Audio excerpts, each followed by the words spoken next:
Hello, this is Tracy from Hutchinson Community College ITDE.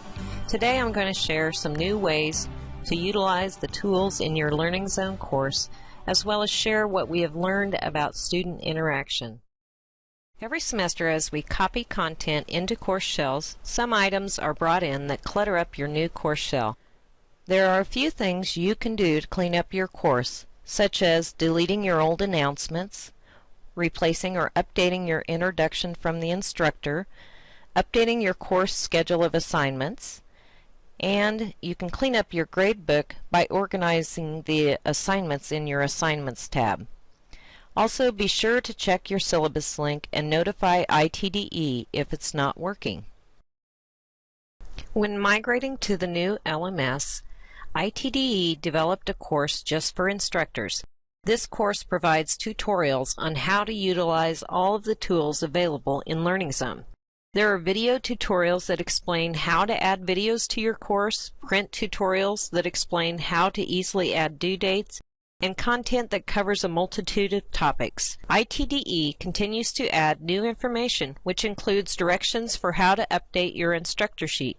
If you haven't explored the LearningZone Instructor Essentials lately, please check it out. In an effort to be more efficient in supporting our instructors, ITDE has added an additional afternoon lab time. Our lab times are Monday 10 to 12 and 2 to 4, Wednesday 2 to 4, and Friday 10 to 12. If you need help and are unavailable during our lab hours, please make an appointment with one of our IDs. There are 3 ways to get help with LearningZone. First of all, the LMS help link available in web services is a great way to contact all 3 of the IDs at one time. Also available is the help button in LearningZone itself. This is available to students as well. So if you have a student that is having issues in the class, please refer them to the help button. And finally, we have an email address that goes to all 3 IDs. It's itde@hutchcc.edu.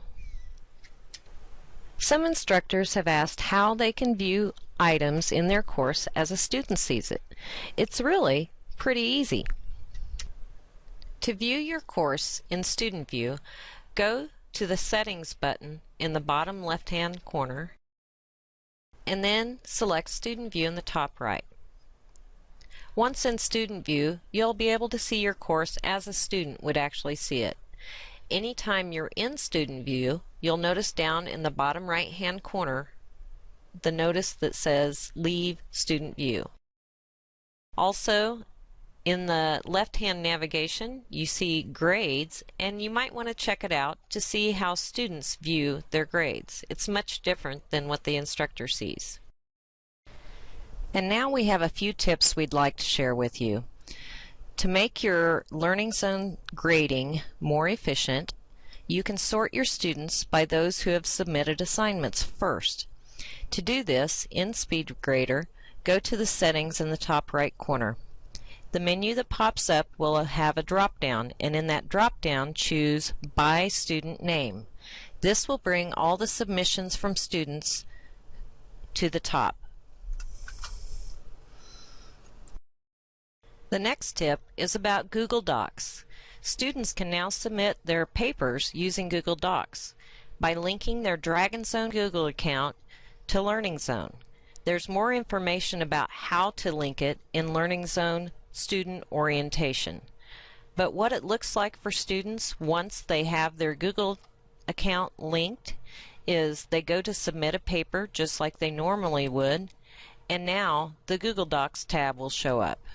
And any documents that they have in Google Docs will show up on the list, and they can submit without downloading. It's that easy.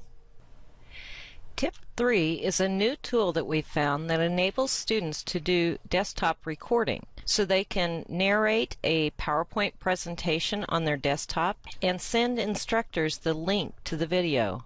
All they have to do is, first of all, be using the Chrome browser and Google Screencastify and click the link. This will install a tool in the toolbar that allows them to select it and start recording. There's more information about this in the LearningZone student tutorials.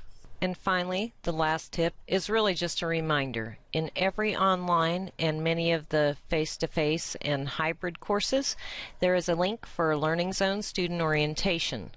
Students can get information about how to use LearningZone in here, and at the very bottom there's a place where they can share ideas if they want more information added to it. Please remind your students, if they're having difficulty using LearningZone, to look in the orientation. Thank you for listening to the February issue of LearningZone Update. For more information, be sure to check out the LearningZone Instructor Orientation.